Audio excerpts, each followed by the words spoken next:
Bugun erta tongdan bolalarimni olib bebi klinikasiga keldik.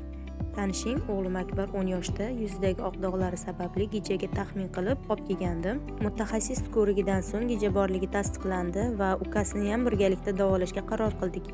Bolalarimga klinika atmosferasi juda ham yoqdi. Ayniqsa Lego bilan vaqt qanday o'tganligini ham bilmay qoldik. Keyin asosiy ish ichak tozalash xonasiga bordik. U yerda har bir bola uchun alohida одноразовый nakonechnik ishlatilishi menga juda ham ma'qul bo'ldi. Ichak tozalab bo'lgandan so'ng giyohli damlama ichish bosqichiga o'tdik. Giyohli damlamani ichish bolalarimga unchalik qiyinchilik tug'dirmadi. Sababi damlama ta'mi oddiy choyni ta'mini eslatadi.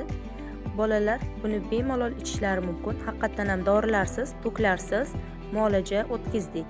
Orada bolalarim klinikani orqa hovlisida joylashgan bolalar maydonchasida maza qilib o'ynab kelishga ham ulgurishdi va nihoyat natija axlatlar tushgan askaritsiya parazitlar. Askaritsiya asosan qani changga o'xshab belgi beradi. Askarida ham bor, nega askaridan tortingda. Hozir birinchi kuni shunaqa asosiy kunga kirmaydi, chunki birinchi kuni eng kuchsiz tushadi, lekin borligi tasdiqlangan. Agar siz farzandingiz haqiqatan yo'q bo'lganda bu tanassut tushadi.